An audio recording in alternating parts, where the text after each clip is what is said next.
Hi everyone, welcome back to Average Fitness hints and tips for the average person. And I've been thinking recently about one of the reasons that people struggle to maintain a healthy lifestyle: unrealistic expectations.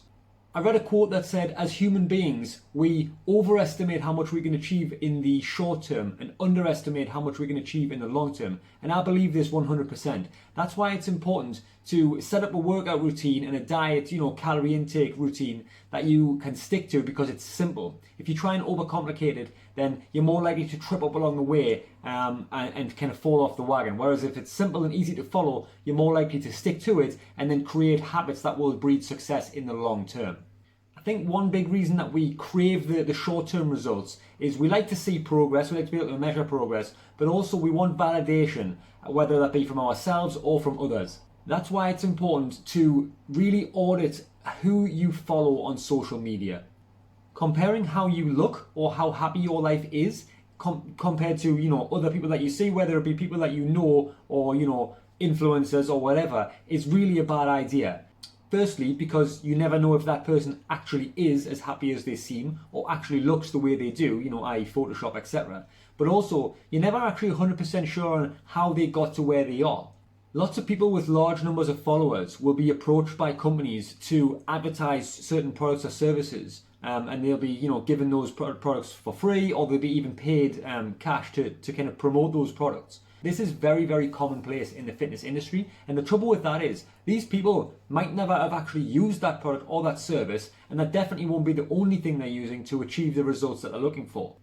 If that's the case, then why would you take advice from that person on that actual product if they've never even used it, or if potentially they're exaggerating the benefits because they're being paid by the company? Another point to consider would be, even if the influencer in question does believe what they're saying and has used that product and is a big fan of that product or service, that doesn't necessarily mean that it's good advice, and it doesn't necessarily mean it's good advice for you. For example, the other day I saw a post on Instagram where someone who had, like I say, a large number of followers was promoting the keto diet. For those who don't know, keto diet basically means eliminating carbohydrates and just eating protein and fat. I didn't look too far into it, to be honest, because the thought of giving up carbohydrates from your diet makes me want to peel my own fingernails off. But what I did see was that this person was talking about the benefits in terms of weight loss, fat loss, and encouraging people to sign up via their website, pay a monthly subscription, and join the community for keto diet. The trouble with this is, the keto diet is a terrible idea for 99% of people because it's very, very restrictive, and the benefits are widely debated. And secondly, even if someone was going to follow a specific diet, why would they need to pay a fitness person in order to do that? Why wouldn't they just follow the diet? I don't really see where the value comes from paying to be part of the community. The point I'm trying to make is, while this person may well really believe what they're saying, that doesn't necessarily mean that it's good advice, and definitely not good advice for the average person. There's obviously lots of other examples from fitness gurus doing this kind of thing as well. Obviously, the other way in which social media can cause problems for people who look up to others is comparing yourself in terms of how you look to somebody else. I understand the kind of the concept behind that. It's all well and good being motivated by someone else's progress or by someone else's physique or by someone else's lifestyle. And if you take inspiration from that, and if that encourages you to work harder or be more vigilant with yourself in terms of counting your calories or whatever, then that's absolutely fine. There's no harm in that. But it can lead you down a dark path. Comparison is the thief of joy is a cliche, and it's a cliche for a very good reason. Everyone's body is different. Everybody develops at different rates, and everybody who completes the same workout might not see the same exact benefit from it, depending on all sorts of other factors.